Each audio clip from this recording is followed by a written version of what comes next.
আলহামদুলিল্লাহি রাব্বিল আলামিন ওয়াসসালাতু ওয়াসসালামু আলা সাইয়্যিদিল মুরসালিন ওয়া আলা আলিহি ওয়া সাহবিহি আজমাইন।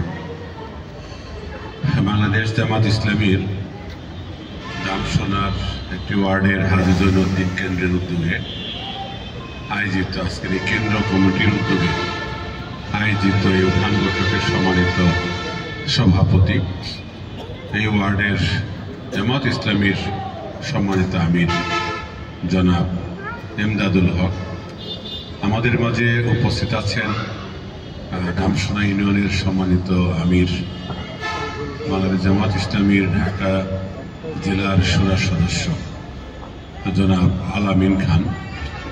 উপস্থিত আমাদের মাঝে আছেন বাংলাদেশ জামাত ইসলামীর আশুলিয়া থানার সম্মানিত আমির, স্বনির্ভর দামসোনা ইউনিয়নের জামাত মনোনীত চেয়ারম্যান প্রার্থী এবং গাজী চটের কৃতি সন্তান অধ্যক্ষ বশির আহমদ।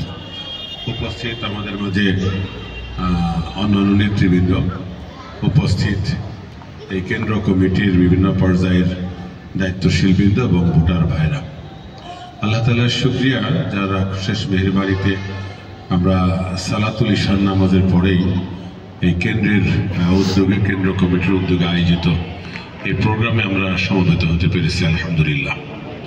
দরুদ এবং সালাম বর্ষিত হোক প্রিয় নবী মুহাম্মদ রাসূল সাল্লাল্লাহু আলাইহি সাল্লামের প্রতি।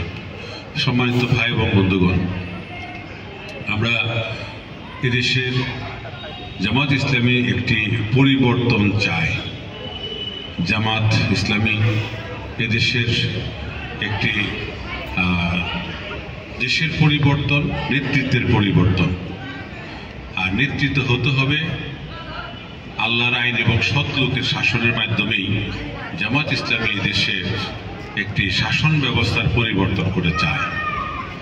আর জামাত ইসলামী যদি রাষ্ট্রীয় ক্ষমতায় যায় তাহলে জামাত ইসলামী কি করবে? আল্লাহ তাআলা কোরআনে সূরা হাজ্জের ৪১ নম্বর আয়াতে পরিষ্কার করে বলছেন, বিসমিল্লাহির রহমানির রহিম, আল্লাযীনা ইমাক্কান্নাহুম ফিল আরদ আকামুস সালাতা ওয়া আতাউস যাকাতা ওয়া আমরু বিল মা'রুফি ওয়া নাহাউ আনিল মুনকার। সূরা হজ্জের ৪১ নম্বর আয়াত। এখানে আল্লাহ তাআলা ইসলাম প্রতিষ্ঠার জন্য যে দল যে ভূখণ্ডে ক্ষমতা পাবে, ইসলামী দল ক্ষমতা পাবে, তারা ৪ দফা কাজ করবে। ৪ দফা কাজ করবে, এটা আল্লাহর বিধান। এবং এই বিধানের সাথে সম্পৃক্ত হওয়া সকল মুসলমানের ফরজ। এই বিধানের সাথে সম্পৃক্ত হয়ে এই বিধান বাস্তবায়নের জন্য চেষ্টা করা। আল্লাহ তাআলা সূরা হাজ্জের যে ৪১ নম্বর আয়াতে একটা বিষয়ের কথা বলেছেন এবং একটা বিষয়ের বাস্তবায়নের জন্য যারা চেষ্টা করে তাদের সাথে সম্পৃক্ত হওয়া প্রত্যেক মুসলিম নর এবং নারীর জন্য ফরজ। কোরআনের নির্দেশ। সেখানে কি বলেছেন আল্লাহ তাআলা? যে আমি যদি কোনো ভূখণ্ডে কোনো ইসলামী দল বা ইসলামী শাসককে যদি আমি ক্ষমতা দেই তাহলে তারা প্রথম কাজ করবে আকামুস সালাত, নামাজকে তারা রাষ্ট্রীয়ভাবে আইন করে বিধান করে এটা যে ফরজ এটা বাধ্য করা হবে। শুধু কাদের জন্য? বালেগা মুসলমানের জন্য। অপ্রাপ্ত বয়স্ক নারী পুরুষের জন্যও না, এরপরে যারা পাগল বোঝে না তাদের জন্যও না, এবং যারা অন্য ধর্মের অনুসারী তাদের জন্যও না। শুধু যারা আল্লাহকে বিশ্বাস করে, আখিরাতকে বিশ্বাস করে তাদের জন্য নামাজ বাধ্যতামূলকভাবে করা হবে।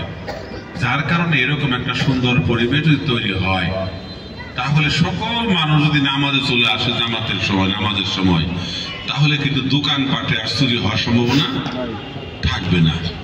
আর দোকানের মালিক দোকান না থাকলেও যদি কর্মচারী নামাজি হয় তাহলে কিন্তু কর্মচারী আর চুরি করবে না। কারণ আমরা জানি যে আসসালাতু মিরাজুল মুমিনিন, যারা নামাজ পড়ে তারা জানে যে নামাজ হচ্ছে কি বেহেশতের চাবি। এবং নামাজ সকল রকমের অন্যায় খারাপ কাজ থেকে মানুষকে বিরত রাখে। কিরকম বিরত রাখে?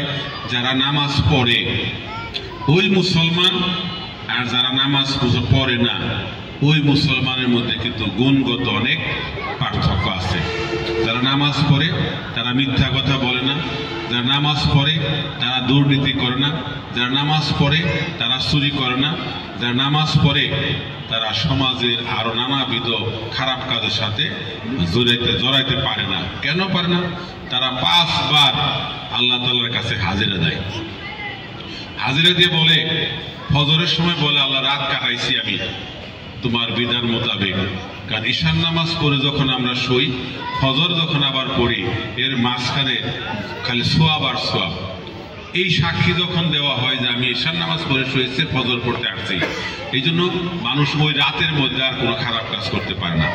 ঠিক একইভাবে ফজর পড়ে জোহর যখন সে যায়, তখন সে বলে আল্লাহ তুমি আমাকে সকাল থেকে এই পর্যন্ত যদি কোনো ভুল হয়ে থাকে ক্ষমা করো, আর আমার পরবর্তী সময় যেন আমি আর ভুল না করি। এই দোয়া তো আমরা করি, যারা নামাজ এই দোয়া করি না।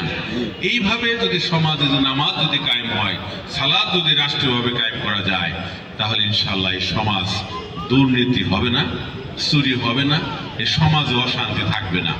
কারণ আমাদেরকে সৃষ্টি করেছেন আল্লাহ।